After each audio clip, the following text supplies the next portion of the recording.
दोस्तों सोचो, अगर निर्भया के केस के वक्त तब की सेंट्रल गवर्नमेंट इंडिया गेट को बैन कर देती, सेक्शन 144 इम्पोज कर देती कि कोई प्रोटेस्ट नहीं होगा, तो क्या हम ये सोच सकते कि निर्भया को इंसाफ मिलता, या फिर हम निर्भया के रेपिस्टों को फांसी दी जाती, या फिर हमें निर्भया के बारे में पता भी चलता। इस वक्त के अपोजिशन ने भी बहुत प्रोटेस्ट किए थे सिर्फ और सिर्फ निर्भया के जस्टिस के लिए। सुन के थोड़ा अजीब लगेगा कि एक विक्टिम की जस्टिस के लिए डिमांड करना, इस पे पाबंदी, बल्कि किसी की आप जस्टिस के लिए डिमांड कर दो तो उस पर पाबंदी कौन कैसे लगा सकते हैं। लेकिन ये रियलिटी है, क्योंकि यूपी गवर्नमेंट ने सेक्शन 144 इम्पोज कर दिया हाथरस में, और यूपी के अंदर सोशल गैदरिंग्स अलाउड नहीं है। यही सेम चीज सेंट्रल गवर्नमेंट ने इंडिया गेट और उसके आसपास के एरिया पे गैदरिंग्स पे पाबंदी लगा दी है। मतलब कोई भी प्रोटेस्ट नहीं कर सकता किसी भी विक्टिम के लिए। निर्भया केस और हाथरस हॉरर केस दोनों में लड़कियों के साथ बहुत बुरा हुआ था, और इस हद तक बुरा हुआ था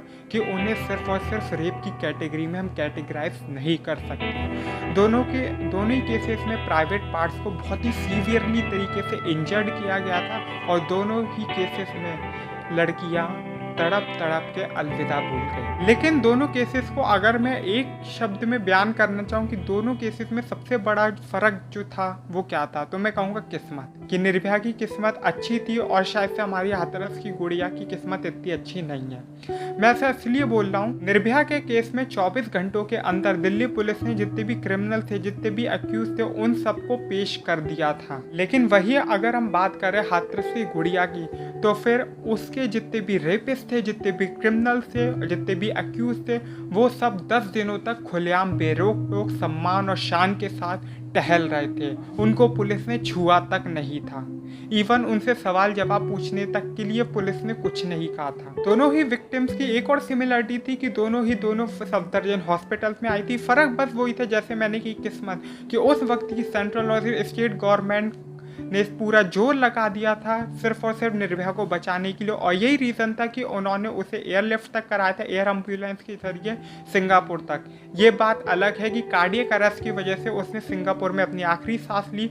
और एक बात और, जब निर्भया हॉस्पिटल में थी तो उनसे मिलने सोनिया गांधी खुद गई थी, और जब निर्भया की बॉडी सिंगापुर से लौटी थी तो उसे रिसीव करने खुद हमारे उस वक्त के prime minister doctor Manmohan Singh गए थे निर्भया की बॉडी को रिसीव करने, और सम्मान के साथ उसे विदा किया था, सम्मान के साथ उसका अंतिम संस्कार किया था। लेकिन अगर हम बात करें इधर हाथरस की गुड़िया की, तो इधर प्रधानमंत्री छोड़ो, मुख्यमंत्री के कानों पे जू तक नहीं रेंगी थी। उन्हें कोई मतलब ही नहीं था इस केस से। हाथरस की गुड़िया का रास्ता सफदरजंग में ही खत्म हो गया। और ये काफी नहीं था कि सफदरजंग के बाहर जब लोगों ने प्रोटेस्ट किया इस बात का, तो फिर पुलिस पीठ पीछे सफदरजंग से उस लड़की की बॉडी चुरा लेती, और बॉडी ही नहीं चुराती बल्कि परिवार की इजाजत के बगैर गैर मौजूदगी में उसका अंतिम संस्कार रात के 2 बजे कर देती, सिर्फ और सिर्फ एविडेंसेस को डिस्ट्रॉय करने के लिए, ताकि उसका फिर से कोई मेडिकल एग्जामिनेशन नहीं कर दे। अब बात करने वाली ये है कि क्या उस वक्त ये गांव वाले जो आज बराबरी का दर्जा की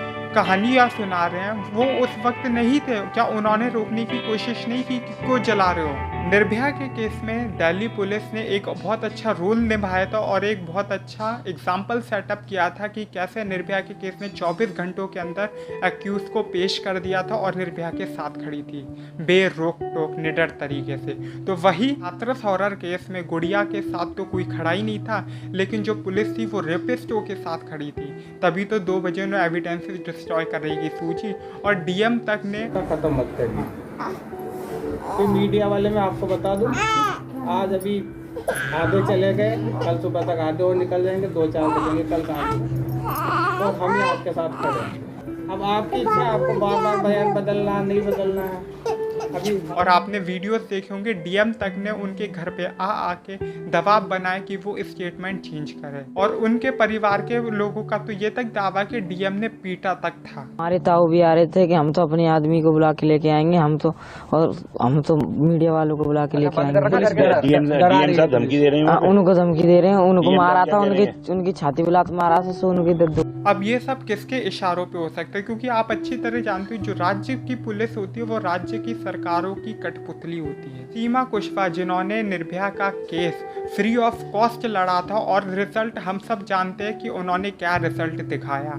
लेकिन कुछ शर्म की बात ये भी है कि AP सिंह जो उस वक्त भी रेपिस्टों के साथ खड़े थे और आज भी रेपिस्टों के साथ खड़े हैं, अखिल भारतीय क्षत्रिय महासभा ने इस केस के लिए AP सिंह को हायर किया है। तो मतलब हम ये कह सकते हैं कि निर्भया के केस के साथ साथ ये हाथरस हॉरर केस में फिर से ये दो वकील आमने सामने आएंगे। शर्म की बात है कि इसमें भी बहुत से लोग कास ढूंढ रहे हैं, क्योंकि रेपिस्ट चारों ठाकुर थे और ठाकुर समाज के लोग थे। तो जितने भी क्षत्रिय और ठाकुर समाज के लोग हैं वो सब उन रेपिस्टों के साथ खड़े हैं। उन्हें चुल्लू भर पानी में डूब मरना चाहिए। अगर निर्भया के केस में भी ऐसा कुछ होता तो क्या आप सोच सकते हो कि निर्भया को कभी इंसाफ मिलता भी? शर्म की बात है कि सरकार इंसाफ तो नहीं दे रही है, फांसी की बात तो नहीं कर रही है, लेकिन उन्हीं की पार्टी के कुछ लोग रैलियां निकालने में लगे हुए हैं, सिर्फ और सिर्फ उन रेपिस्टों के सम्मान में, सिर्फ और सिर्फ उन रेपिस्टों के समर्थन में। ये लोग अकेले नहीं है, इनके साथ साथ RSS, बजरंग दल और करनी सेना के भी लोग हैं। ये और ऐसे ना जाने कितने संगठन हैं जो इनके समर्थन में खड़े हुए हैं। और ये सारे वही संगठन हैं जो महिलाओं के सम्मान की बात करते हैं, महिला की रक्षा की बात करते हैं। तो आप लोग समझ ही गए होंगे कि ये महिला का खुद कितना सम्मान करते होंगे जो खुद बलात्कारियों के साथ खड़े हैं।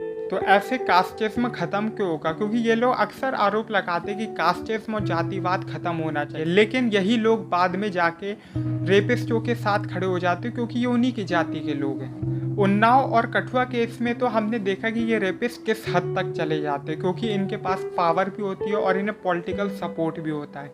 लेकिन क्या हम ये मान सकते हैं कि इसमें इंसाफ मिलेगा? लेकिन फैसला आपका है कि आपको किसके साथ खड़ा होना है। अगर आपको रेपिस्ट अपना जान पहचान का लगता है, अपनी जाति का लगता है, अपने धर्म का लगता है, अपने एरिया का लगता है, अपना दोस्त लगता है, तो आप बेशक उसके साथ खड़े होइए और महिलाओं के साथ कुछ ना कुछ होता ही रहेगा। और अगर आपको लगता है कि सज़ा मिलनी चाहिए तो रेपिस्टों के खिलाफ खड़े होइए, ताकि एक एग्जाम्पल ऐसा सेट हो कि कोई भी किसी भी रेपिस्ट के साथ खड़े होने की सोचे भी ना।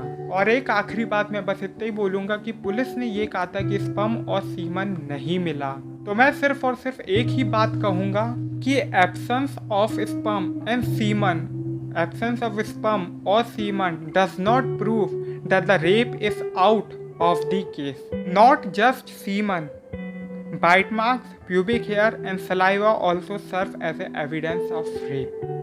ये गांव वाले जो आज ये दिखा रहे हैं कि जो भी रेपिस्ट है उन्होंने कुछ किया ही नहीं, ऐसा हो ही नहीं सकता, मैंने देखा था कि ये माँ और बेटे की चाल थी।